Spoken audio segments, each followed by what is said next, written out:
Data analysis के method में जो लास्ट मेथड है हमारा वो है कॉन्जॉइंट एनालिसिस। ये जो अप्रोच है ये ज़्यादातर इस्तेमाल होती है सर्वेस के अंदर। जब कंपनीज अपने प्रोडक्ट के बारे में सर्वे कंडक्ट करती हैं, कस्टमर्स के पास डिफरेंट क्वेश्चन भेजती हैं, तो वो अंडरस्टैंड करना चाह रहे होते हैं कि उनकी प्रोडक्ट के कौन से फीचर्स हैं, कौन सी खसूसियात हैं जो कि कस्टमर को अट्रैक्ट करती हैं, और वो फिर उसके मुताबिक प्रमोशंस के डिफरेंट प्लान्स और एडवर्टाइजमेंट्स बनाती हैं। ये उनको हेल्प करता है समझने के लिए कि जो बाहर उनके कस्टमर्स बैठे हुए हैं उनके लिए क्या चीज़ इम्पॉर्टेंट है, और उसी के ऊपर वो फोकस करते हुए अपनी मार्केटिंग की डिफरेंट स्ट्रेटजीज़ बनाते हैं। अब मिसाल लेते हैं हम मिसाल ये लेते हैं कि हमारी एक प्रोडक्ट है, ग्रॉसरी की शॉप में हमने एक नया केक लेकर आए हैं मिसाल के तौर पर। अब उस केक के अंदर जो डिफरेंट इंग्रेडिएंट्स यूज़ हुए हैं, लोगों को क्या वो पसंद है, या वो उसकी टॉपिंग और उसकी खूबसूरती को ज़्यादा जज करते हैं, या वो उसके अंदर जो कैलोरीज़ हैं वो ज़्यादा उसके ऊपर उनका फोकस है कि कैलोरीज़ उसमें क्या कम होनी चाहिए, शुगर उसमें नो एडिड शुगर होना चाहिए और नेचुरल फ्लेवर्स होने चाहिए उसके अंदर, या वो उसके अंदर ज़्यादा फोकस्ड है, या उसका जो रैपिंग है उनको वो अट्रैक्ट कर रही है। क्योंकि अगर रैपिंग केक की खूबसूरत है तो आप शायद उसको अपने किसी दोस्त को गिफ्ट के तौर पर उसको भेजना चाहें तो आप वो भेज सकते हैं या नहीं। इस तरह की डिफरेंट चीज़ें होती हैं। अगर हम इसी तरीके की एक और एग्जांपल ले लें इलेक्ट्रॉनिक्स की डोमेन में, मिसाल के तौर पर LG की कंपनी है या हायर है और उन्होंने नया AC लॉन्च किया है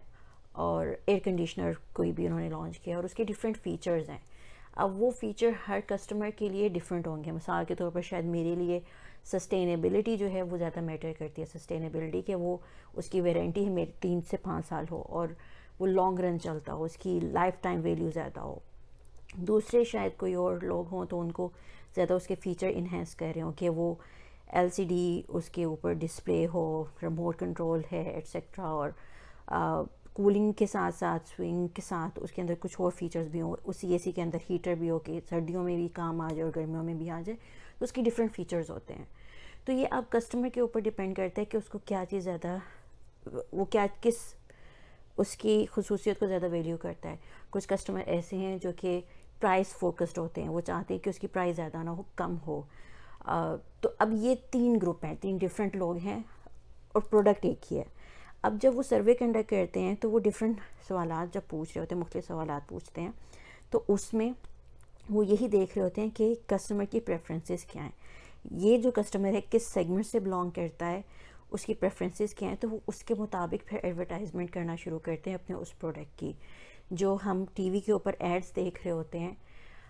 उसके अंदर उसी चीज़ को हाईलाइट करके दिखाया जा रहा होता है कि इसकी वारंटी जो है वो 3 से 5 साल है, इसकी प्राइस भी कम है अगर उसको कंपेयर किया जाए दूसरी उनके प्रोडक्ट के साथ। तो इस चीज़ को देखते हुए बंदा मोटिवेट होता है और जाके उसी ब्रांड के उस नए एयर कंडीशनर या AC को वो लेकर आ रहा होता है।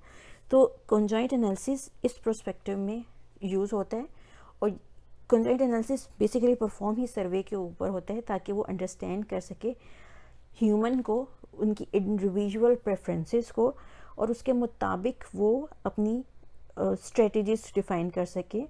प्रोडक्ट्स को बेचने के लिए। इसकी एग्जांपल